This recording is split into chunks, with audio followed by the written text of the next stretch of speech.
제목을 이렇게 한번 정해봤습니다. 전설인가 신화인가. 같이 한번 읽어볼까요? 자, 시작. 전설인가 신화인가.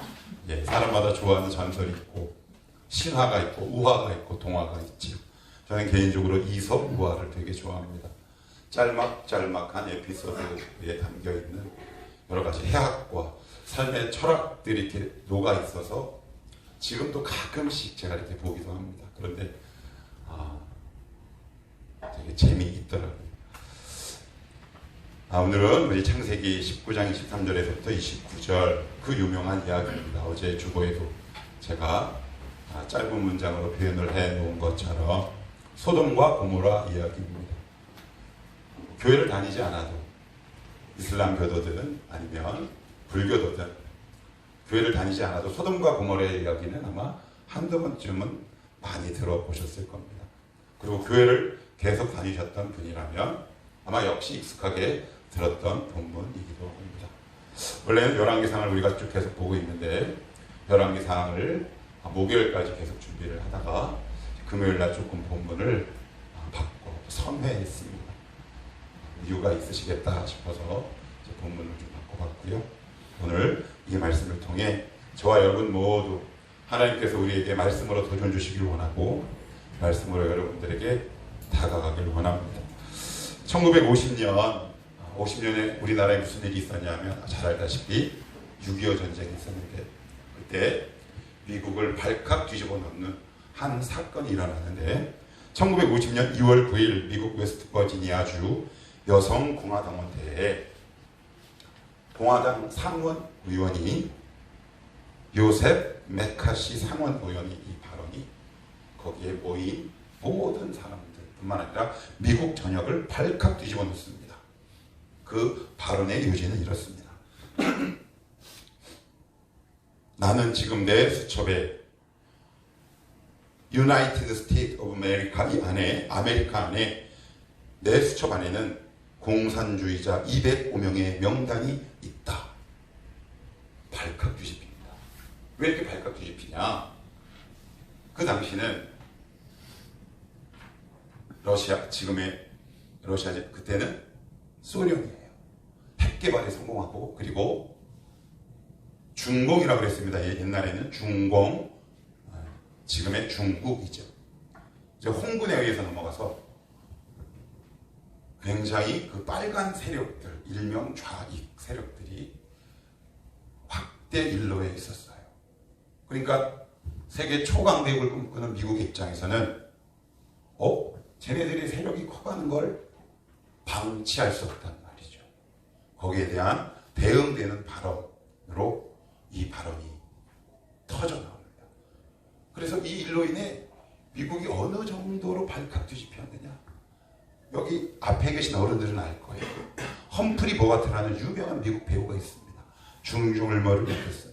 근데 미국 국가가 이렇게 연주될 때 험프리 보가트가 엉덩이를 왼손으로 이렇게 긁었어요. 그랬더니 그 모습을 본 한 공화당원이 이렇게 얘기합니다. 저놈은 국가가 연주될 때 엉덩이를 긁고 게다가 왼손으로 긁고 보니 빨갱이야. 근데 그걸 믿었다라는 거예요.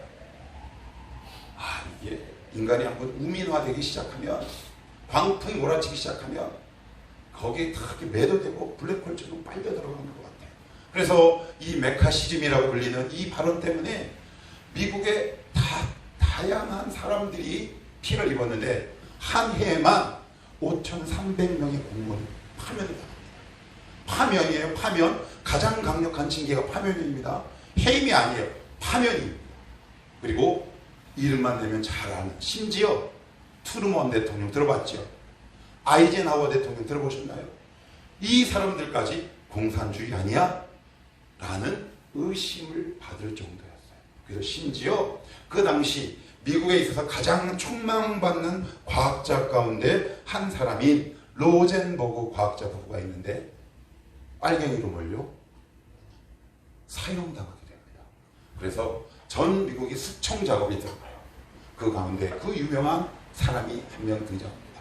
그 사람은 바로 찰리 채플린이에요. 그가 미국 공항을 떠나서 쭉 이륙하면서 이런 말을 미국에 던지고 영국으로 넘어갑니다. 너무나 유명한 말이죠. 인생은 멀리서 보면 희극인데 가까이서 보면 비극이다. 이 말을 남기고 영국으로 넘어갑니다.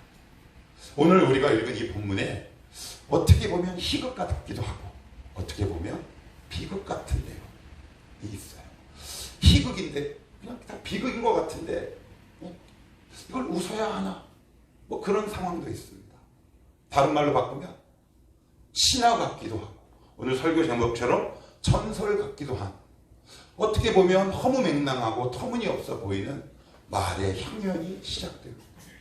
하나님은 왜 이 말씀을 오늘 우리에게 주시고 왜 성경이라는 캐논 정경 안에 이 말씀을 옮기게 하셨고 왜 기록하게 하셨는지 과연 하나님의 말씀은 비극인지 아니면 희극인지 아니면 하나님의 말씀이 신화인지 전설인지 한번 제한된 시간이긴 하지만 우리 한 걸음 한 걸음 한 스텝 한 스텝 한 두세 가지로 말씀 안으로 들어가 보고자 합니다.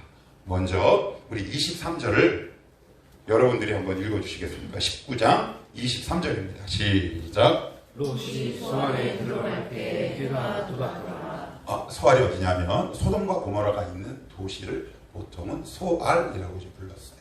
이 소알은 창세기 13장에 나오는데 롯이 아브라함과 다툼이 일어납니다. 삼촌과 조카인데 왜 다툼이 일어나느냐?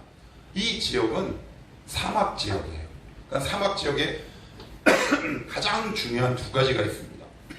물과 풀입니다. 그런데 이 소알 땅을 이렇게 보니까 여호와의 물된 동산 같았거든요. 그런 표현이 나옵니다. 이따가 찾아볼게요. 그래서 옮기는데 근데 지금 이 말씀을 통해 추측을 해보면 롯은 소돔과 고모라의 그 향락과 쾌락이 되게 좋았던 것 같습니다. 그래서 한 걸음 한 스텝 한 스텝 옮겨갔다라는 기록이 창세기 13장 초중반에 나옵니다. 그래서 제가 예전에 청년부 때 이런 설교를 한 적이 있어요. 우리가 악으로 향해 달려갈 때 갑자기 가지 못한다고 그랬어요. 어떻게 가요? 한 걸음 이렇게 간다고 그랬어요. 주님과 함께 한 걸음 더 걷지만 악과 함께 한 걸음씩만 갑니다. 우리가 죄를 향해 일순간 못 가요. 왜요? 들은 훈련, 받은 말씀 여러 가지 것들이 우리 삶에 브레이크가 있기 때문에 죄악으로 한꺼번에 확 달려가지 못합니다. 그런데 그 소알에 들어가고 보니 죄가 생각보다 너무 관여합니다. 그래서 거기에 동성애가 판치기 시작을 합니다. 그래서 그 유명한 말이 나오죠. 동성애자를 영어로 소도미스트라고 얘기한다고 제가 이미 몇 번 이야기했어요. 그러고 나서는 하나님이 이 소돔과 고모라를 안타까운 마음으로 불과 유황으로 멸하기 직전 바로 그 당일날 23절에 이런 표현이 등장합니다. 해가 뭐라고요? 돋았다. 일출이 여러분 해가 뜨고 지는 게 특별한 건가요? 특별한 겁니까? 동쪽에서 이렇게 떠오르잖아요. 그죠? 서쪽으로 지잖아요. 그게 특별한 건가요? 예, 이들에게는 특별합니다. 왜요? 오늘 이후로 다시 일출을 못 보기 때문에 그렇습니다. 그것을 암시하는 구절입니다. 얘네들 이제 앞으로 다시 일출을 못 볼 거야. 그것을 상기시켜 주시는 거예요. 그러니까 우리에게 주신 하루하루의 삶이 너무 소중한 거예요. 우리가 내일 본다는 보장이 없어요.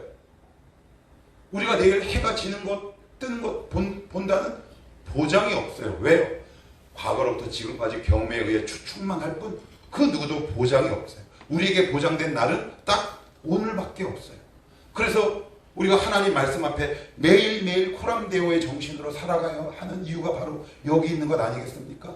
그래서 오늘 창세기 기자 즉 모세는 23절에 일출, 해가 떴다라는 표현을 의도적으로 집어넣고 있는 겁니다. 이 말씀의 의미에 뭐가 있다고요? 소돔과 고모라 사람들은 이후로 다시는 일출을 보지 못한다라는 강력한 메시지가 함께 있는 거예요. 그리고 나서는 성경은 이렇게 이어지는데 여기를 한번 보도록 합시다. 자, 24절도 한번 제가 읽어볼게요. 여호와께서 하늘 곧 여호와께로부터 유황과 불을 소돔과 고모라에 비같이 내리니 해가 떴어요. 그러면 이 불과 유황은 낮에 떨어진 거예요? 밤에 떨어진 거예요? 낮이져다 벌건 대낮에 떨어진 거예요. 그러니까 우리는 선입견이 있어서 불과 유황하니까 깜깜한 밤이라고 생각하는데 이런 벌건 대낮에 떨어지는데 24절 앞부분에 보시면 여호와께서 누가요? 하나님이 직접 하셨어요. 이게 무슨 개역 개정이나 한글은 그냥 여호와께서 이렇게 되어 있지만 히브리 원어를 보면 이렇게 되어 있어요. 뭐냐?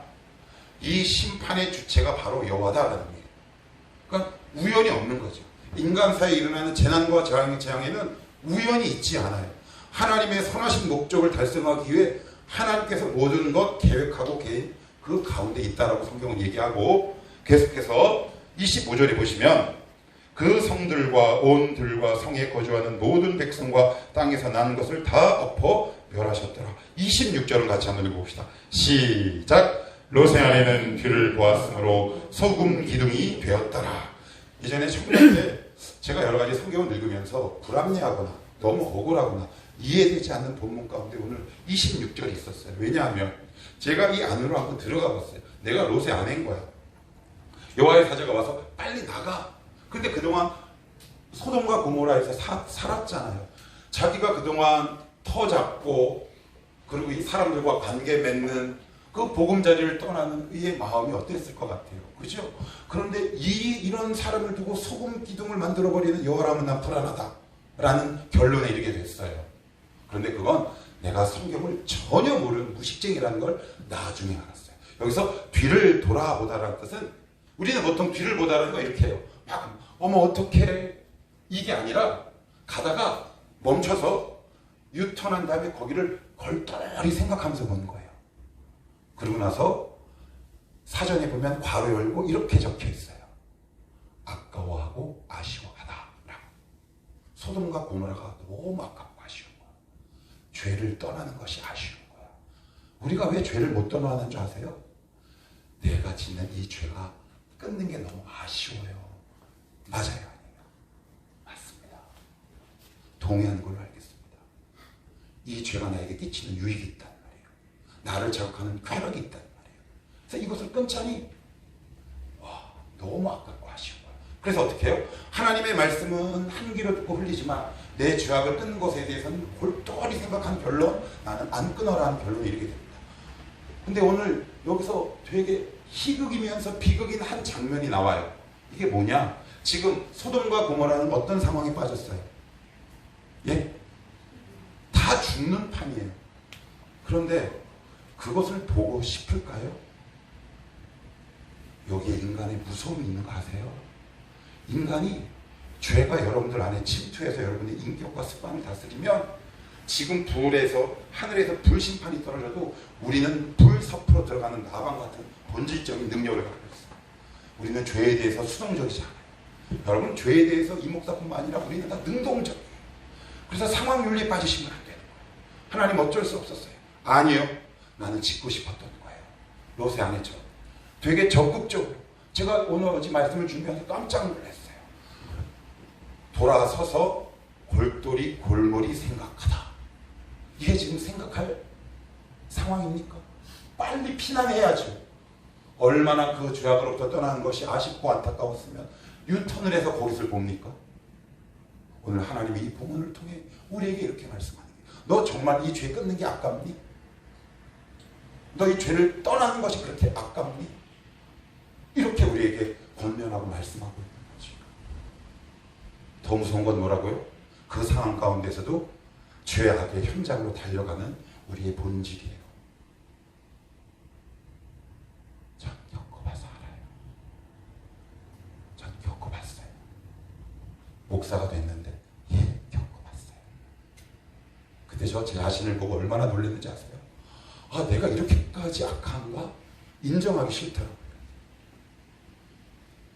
그 누가 말려도 거기 가면 뻔히 죽는다는 걸 알면서도 저는 달려가는 경험이 있어요. 혹독한 대가를, 죽기 직전에 혹독한 대가를 치르고서야 비로소 밤만 나중에 돌아섭니다. 여러분, 저와 여러분 그렇게 만만한 존재가 아니에요. 그렇게 쉬운 존재가 아니에요. 인간이 얼마나 복잡하고 어려운 줄 아십니까? 최근에 이런 경험들이 있으십니까? 말씀이 나에게 딱 충돌돼요. 근데 너무 아깝고 아쉬워.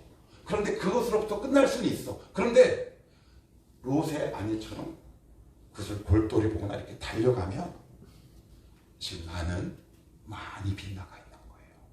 빨리 돌아오셔야 돼요. 빨리 돌아오셔야 돼요. 이 말씀을 묵상하면서 얼마나 두렵더라. 내가 바로 그런 존재구나 라는 사실을 성경은 이야기하고 있는 거예요. 그러면 이 문제의 발단은 어디서부터 시작됐을까요? 이게 누구에게 책임이 있을까요? 그죠? 그러니까 가정이 막 박살이 났어요. 그런데 참 놀라운 건 히브리서 보면 11장을 무슨 장이라고 그래요? 믿음장. 거기에 롯의 이름이 등장하는 게 놀라워요. 참 하나님의 은혜와 긍휼이에요. 그러면 이 문제의 시작은 어디로부터 출발을 됐을까? 우리 한번 살펴봅시다. 하나님이 너무하신 거 아니야? 롯의 아내를 소금 기둥으로 만든 거 너무하신 거 아니야? 그 출발은 어디서부터 출발됐는지 두 가지만 살펴보고 그 다음 우리 넘어가 봅시다. 먼저 19장 이 안에 있습니다. 19장 1절 여러분들이 한번 읽어보십시오. 시작. 저녁 때 그 수호자가 소돔의 이름이 사실 롯이 소돔 성문에 앉아 있다가 그들을 보고 일어나 영주정하고 땅에 엎드려 2절까지 이르되 내 주여 돌이켜 종의 집으로 들어와 발을 씻고 주무시고 일찍 일어나 갈 길을 가소서. 그들이 이르되 아니라 우리가 거리에서 밤을 새우리라. 천사가 롯의 집에 왔어요. 그랬더니 롯이 이렇게 얘기해요. 빨리 발 씻고 뭐라 그래요 오늘? 네? 그러니까 이게 반가운 거예요, 안 반가운 거예요? 전혀 반갑지 않은 거예요. 요식행위예요, 형식이에요. 자, 다시 한번 끝에만 읽어볼게요. 2절입니다. 19장 2절. 집으로 들어와 발을 씻고 주무시고 일찍 일어나 뭐라고요? 갈 길을 가서서. 자라는 게 목적이에요? 가라는 게 목적이에요? 가라는 게 목적인 거예요. 본심이 드러나요. 그죠? 항상 이런 농담이 있죠. 조선 말은 끝까지 들어봐야 되는데 결론이 나중에 있다고요. 롯도 아마 우리와 같은 부류인지 몰라요. 가는 게 목적이 있는 거예요. 일찍. 그러니까 지금 귀찮은 거야. 하나님이 찾아오는 게 너무 귀찮아. 그런데 이걸로 끝나지 않아요. 좀 더 깊이 들어가 봅시다. 창세기 13장으로 가보는 겁니다. 그 전에 앞서 18장으로 한번 갈게요. 18장. 자, 우리 1, 2절도 한번 읽어봅니다. 18장 1, 2절. 자, 시작. 여호와께서 마므레 상수리 나무들이 있는 곳에서 아브라함에게 나타나시니라. 날이 뜨거울 때 그가 장막문에 앉아 있다가 눈을 들어 본즉 사람 셋이 맞은편에 서 있는지라. 그가 그들을 보자 곧 장막문에서 달려나가 영접하며 몸을 뭔가 좀 다르죠. 좀 달라요. 롯과 하나님을 맞이하는 태도와 자세가 달라요. 그죠? 그러고 나서는 3절 그래요. 이르되 내 주여 내가 죽기를 입었사오면 원하건대 종을 떠나 지나가지 마시옵고 물을 조금 가져오게 하사 당신들의 발을 씻으시고 나무 아래에 쉬소서 아니면 가소서. 쉬소서. 완전 말이 다르죠. 그리고 나서는 아브라함의 자세와 태도가 되게 중요해요. 여기 보시면 5절 내가 떡을 조금. 6절에 아브라함이 급히. 7절 맨 끝에도 뭐라고요? 그가 급히. 누구를 위해서 급히 요리한 거예요?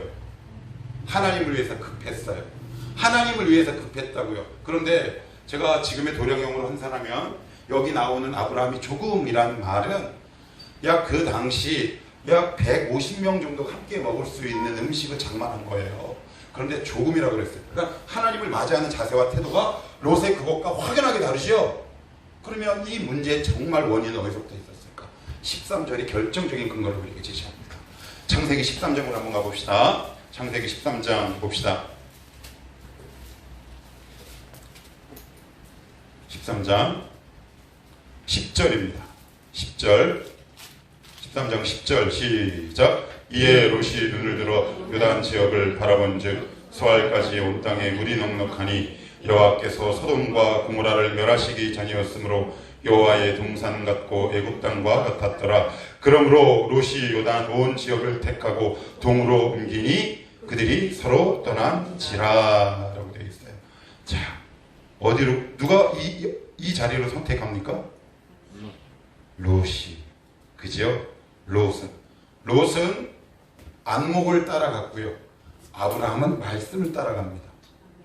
예. 여러분의 안목을 믿으시면 100% 망해요. 지금 당장 흥한 것 같지만 여기 수익이 나겠는데 그 당시 벌 수 있어요. 몇 푼 쥐어요. 왜요? 남들보다 더 빠르니까.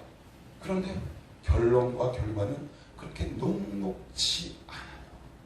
이게 바로 롯과 아브라함의 결정적인 차이고, 롯의 가문이 풍비박산이 난 가장 기본적인 원인이에요. 말씀을 따라가는 사람, 자기의 육안과 안목을 따라가는 사람. 교회를 다니면서도요, 늘 이 두 가지 방향으로 나뉘는 것 같아요. 목회자도 그렇고요. 우리의 안목을 따라가는 성도, 그리고 말씀을 따라가는 성도가 있어요. 그지요? 여러분 어떤 부류에 속합니까? 그래서 그 당시에 약간의 수익과 유익은 우리를 즐겁게 할 수 있을지 모르겠지만 결국 우리의 삶이 너무 힘들고 비참해진다. 너무나 안타까운 상황에 진행이 돼요. 그래서 이 말씀을 성경은 이렇게 비유해요. 다시 아까 우리 19장으로 한번 가봐서, 오늘 왔다 갔다 해서 미안해요. 자, 우리 19장 한번 볼게요. 19장 봅시다. 자, 19장 14절 한번 읽어볼까요? 시작. 롯이 나가서 그 딸들과 결혼할 사이들에게 말하여 이르기를 여호와께서 이 성을 멸하실 터이니 너희는 일어나 이곳에서 떠나라 하되 그의 사이들은 농담으로 여겼더라. 무엇으로 여겼대요? 농담으로. 예, 농담. 영어 성경에 보니까 조크라고 되어 있어요. 조크라고 되어 있어요. 그러니까 사실 그런 것 같아요. 저도 그렇고요. 말씀이 들어오지 않는 이유는 이게 농담처럼 여겨지는 거예요. 안 믿어지는 거죠. 그러니까 들어도 되고 안 들어도 되고, 조크는 농담은 들어도 그만, 안 들어도 그만이에요. 그리고 한 귀로 들려서 한 귀로 흘려도 돼요. 그걸 보통 우리는 조크라고 해요. 조크를 평생 기억하는 사람은 거의 없어요. 그런데 예레미야서 31장 10절에 보면 이런 표현이 나오더라고요. 내가 너희를 생각할 때 깊이 생각하느니 너희에게 말할 때마다 내 창자가 들끓느니라. 하나님은 우리에게 농담하지 않으세요. 하실 말씀이 얼마나 많은데 여러분들 데리고 농담하시겠습니까? 하나님은 각자에게 말씀하실 때 굉장히 깊이 생각하고 말씀하세요. 얘들아, 너 이렇게 하면 어떨까? 이건 하지 않으면 어떨까? 깊이 생각해서 말씀하신다. 바라기는 하나님의 말씀이 여러분들의 인생에 조크가 되지 않기를 원합니다. 그럴 때 우리의 삶과 우리의 가정과 우리의 기업이 하나님의 은혜의 주권 가운데 다스림받고 통치되지 않겠습니까? 이게 바로 결정적인 차이였어요. 안타깝죠. 속상한 겁니다. 마지막으로 시간은 금방 갔네요. 이제 5분 안에 마칩시다. 29절, 28절, 29절도 한번 읽어볼까요? 우리 오늘 본문이에요. 19장. 28절, 29절 한번 봅시다.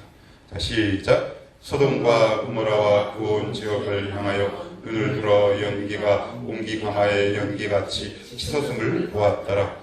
하나님이 그 지역의 성을 멸하실 때, 곧 롯이 거주하는 성을 엎으실 때 하나님이 아브라함을 생각하사 롯을 그 엎으시는 중에서 내보내셨더라. 시간 관계상 찾아보지 않지만 창세기 18장에는 그 유명한 하나님과 아브라함의 대화가 나와요. 하나님, 여기를 멸하시겠습니까? 의인 50이면 어떻습니까?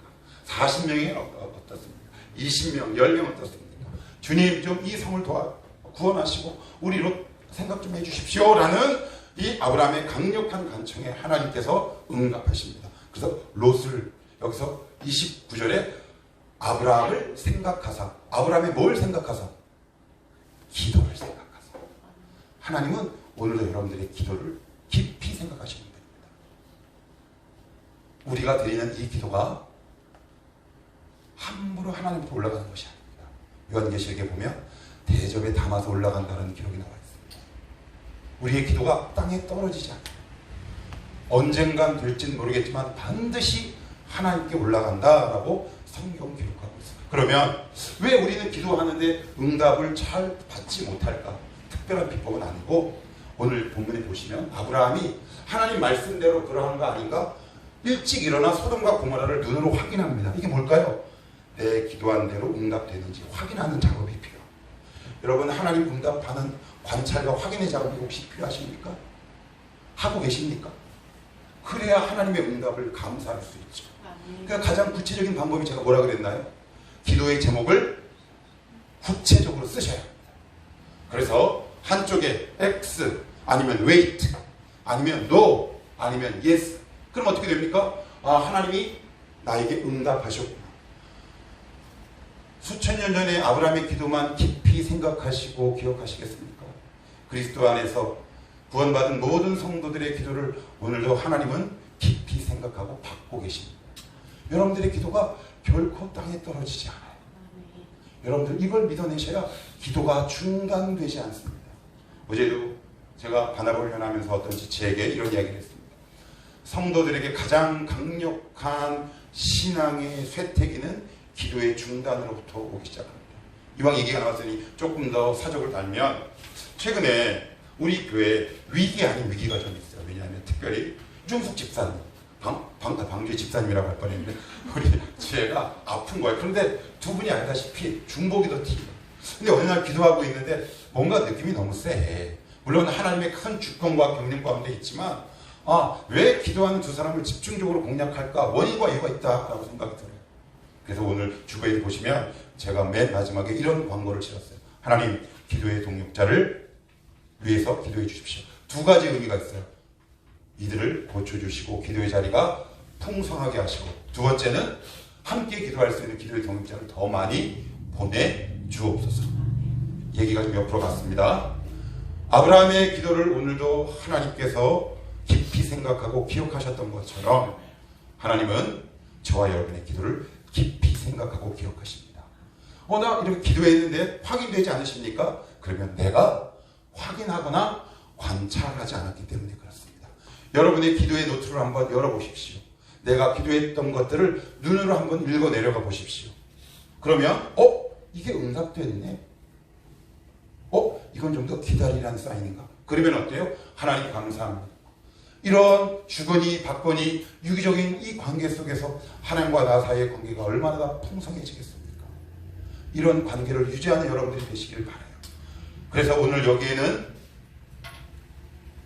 두 부류가 나오는 겁니다. 하나는 롯의 아내. 롯의 아내는 어떻게 했다고요?